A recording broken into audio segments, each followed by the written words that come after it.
욥기 9장 17절서부터 35절입니다. 그가 폭풍으로 나를 치시고 까닭없이 내 상처를 깊게 하시며 나를 숨쉬지 못하게 하시며 괴로움을 내게 채우시는구나. 힘으로 말하면 그가 강하시고 심판으로 말하면 누가 그를 소환하겠느냐.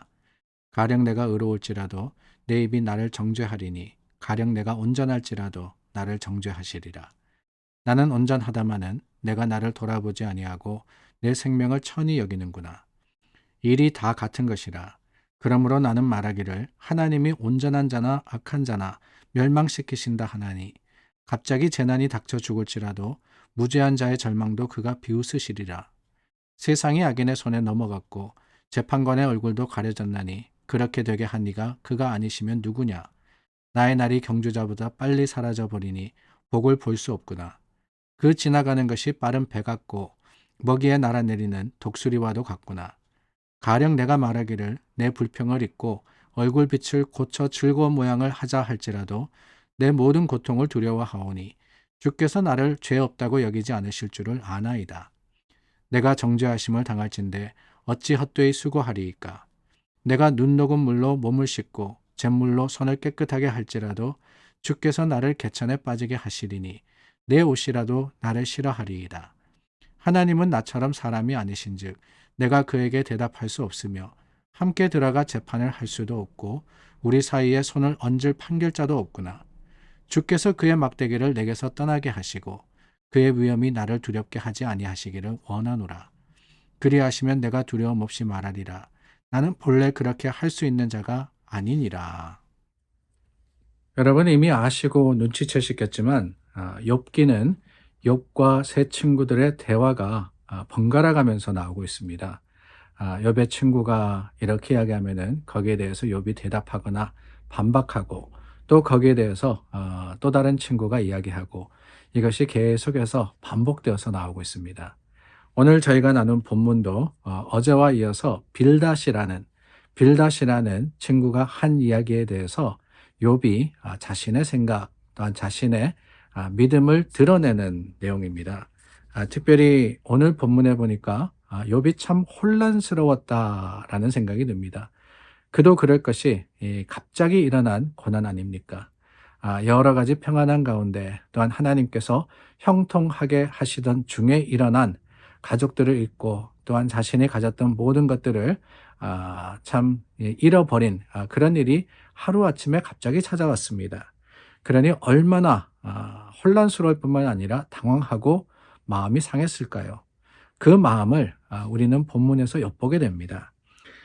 그런데 여러분, 이 본문의 내용, 특별히 욥의 그 대답을 통해서 우리가 볼 수 있는 게 뭘까? 저는 다른 게 아니라 그럴 때 어떻게 해야 하냐라는 것이 아닌가 하는 생각이 들어요. 갑작스러운 고난 앞에 혼란스러울 수 있습니다. 혼란합니다. 그러나 그게 다가 아니죠. 혼란스럽다 그래서 그저 포기하고 좌절하는 것이 아니라 그 순간에 신앙으로 일어서야 되는데 그 방법이 뭐냐? 어떻게 하면은 무엇을 해야만 그럴 수 있느냐?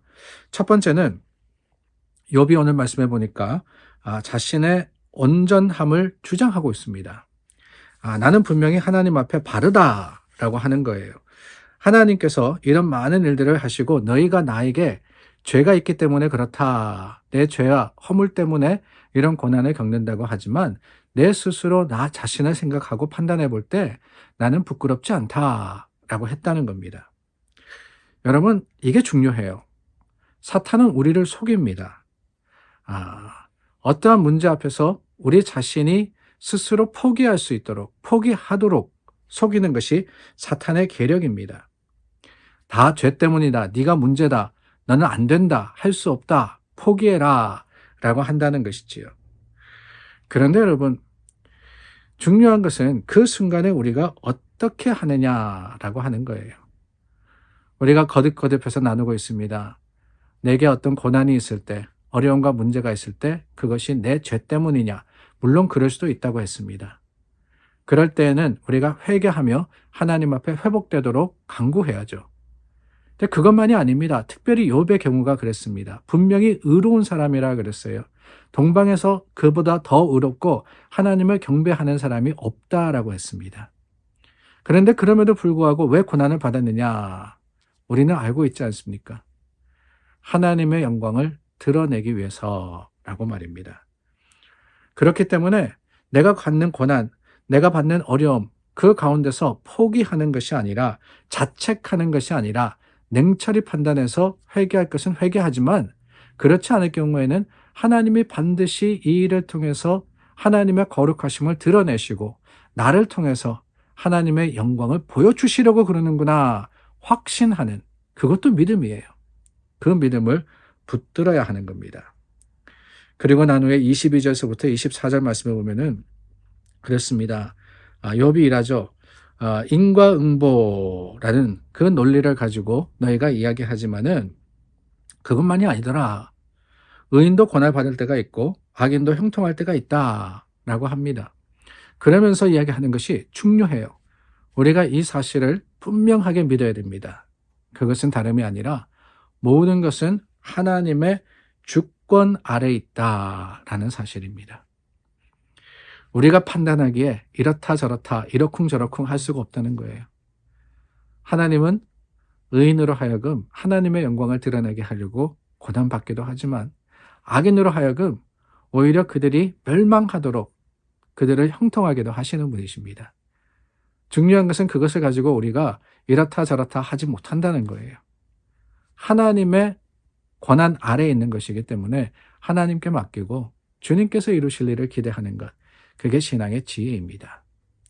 그리고 마지막으로 갑작스러운 고난 앞에 우리가 반드시 해야 하는 것이 있습니다. 그것은 다름이 아니라 내 혼자 나만의 힘으로써 그 상황을 헤쳐나가려고 해서는 안 된다는 거예요.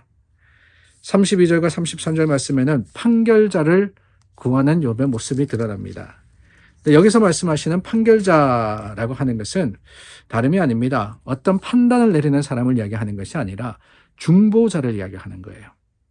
재판장 앞에서, 하나님 앞에서 욥을 위해서 대언해 줄 사람, 욥의 신실함과 그의 의로움을 알려줄 사람, 그 사람을 간절하게 구하고 있습니다. 우리도 그래요. 여러 가지 어려움들 앞에서 우리 힘으로 문제를 해결할 수 없을 때, 때로 넘어지고 쓰러지고 우리가 도무지 되지 않을 때, 그때 필요한 것이 뭐냐? 그게 바로 중보자이신 예수님이십니다. 주님께 구할 때, 주님의 이름으로 기도할 때 하나님이 성령으로 함께하여 주시어서 우리의 기도에 응답이 되어 주실 뿐만 아니라 우리의 기도가 되어 주시는 겁니다. 그러므로 여러분 기억하시기를 바라요. 여러 가지 삶의 형편과 사정 가운데 우리가 가지고 있는 얄팍한 지식으로서 판단하지 않기를 원합니다. 오히려 하나님께서 그 기회가 우리에게 주어지게 하셨음을 기억하고 하나님을 의지하고 끝까지 믿음 붙들어서 주님 앞에서 하나님의 영광을 드러내고 주님의 거룩하심을 선포하는 믿음의 사람들이 다 되시기를 간절히 소망합니다. 기도하겠습니다. 참 좋으신 하나님 감사합니다. 오늘 말씀을 통해서 하나님의 말씀, 그 지혜를 깨달았습니다. 주님, 우리 삶의 형편에도 여러 가지 어려움들과 문제가 있을 수 있는데 그 가운데서 하나님의 뜻과 그 주권을 우리가 인정하고 헤아려서 하나님의 거룩하심이 이루어지도록 맡겨드리는 지혜가 있게 하여 주시옵소서. 오늘도 우리 기도 응답이 되시며 그 거룩하심으로 우리를 인도하시기를 바라올 때 예수님 이름으로 기도드립니다. 아멘. 오늘 하루도 믿음으로 시작합니다. 하나님께서 우리에게 주신 확신을 가지고 이 세상을 향해서 나아가는 우리 모두가 될 수 있기를 바랍니다.